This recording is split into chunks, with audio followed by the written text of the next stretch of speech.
ভারতের চেয়ে পাকিস্তান এই মুহূর্তে অনেক ভালো মানের বন্ধু।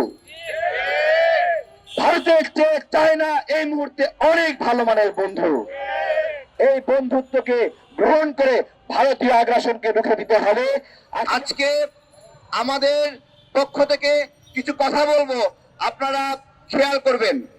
প্রিয় ভাইয়েরা, শুরুতে যখন নতুন সূর্য ওঠে তখন মনে হচ্ছিল এই সরকার মনে হয় ভারত বিরোধী একটা সরকার। ভারত বিরোধী না হলেও ভারতের যে শত্রুতা এগুলোর বিষয়ে যথাযথ ব্যবস্থা নেওয়ার মতো একটা সরকার। কিন্তু ধীরে ধীরে তাদের ভারতের প্রতি নমনীয়তা আমরা খেয়াল করছি। আমরা জিজ্ঞাসা করছি, এই নমনীয়তাটা আপনারা কেন করছেন, কি স্বার্থে করছেন? এই এপ্রিল মাসে 4 জন বাংলাদেশি নাগরিককে ইন্ডিয়ান বিএসএফ হত্যা করেছে, যার মধ্যে শুধুমাত্র ঝিনাইদহ 2 জনকে হত্যা করা হয়েছে।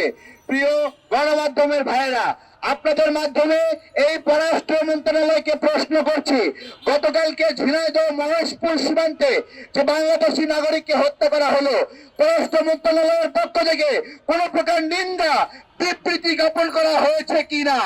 আপনারা কি পেয়েছেন? আপনারা বলবেন আপনারা পেয়েছেন কিনা। আমরা পাইনি, আমরা দেখিনি।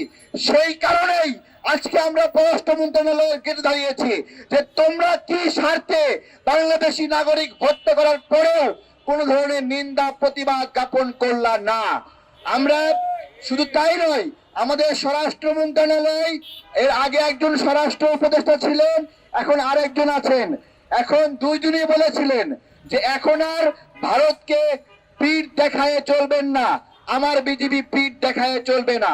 আমার কথা হলো, এই এপ্রিল মাসে 4 জন নাগরিককে হত্যা করা হলো, তোমরা পিঠ দেখিয়েছো নাকি মুখ দেখিয়েছো?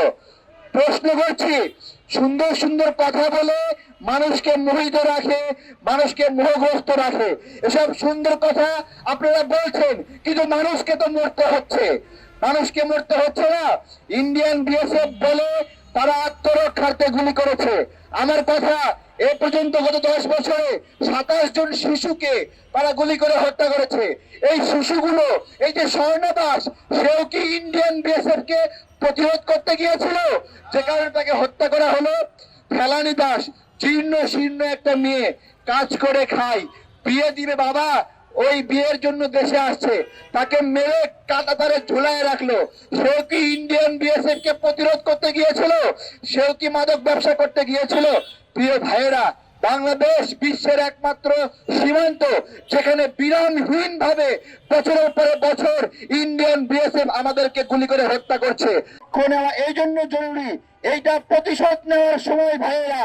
10 বছরে শত শত হাজার মানুষকে হত্যা করেছে ইন্ডিয়ান বিএসএফ। তার প্রতি উত্তরে আমরা যদি এখন ভারতের পক্ষ নেই তাহলে হবে না। 1971 সালে পাকিস্তানের সাথে যুদ্ধ হয়েছে, সেই যুদ্ধে আমরা বিজয়ী হয়েছি, পাকিস্তান ক্ষমা চেয়েছে। আমরা সব সময় তাদেরকে বলবো তারা সঠিক কাজ করেনি।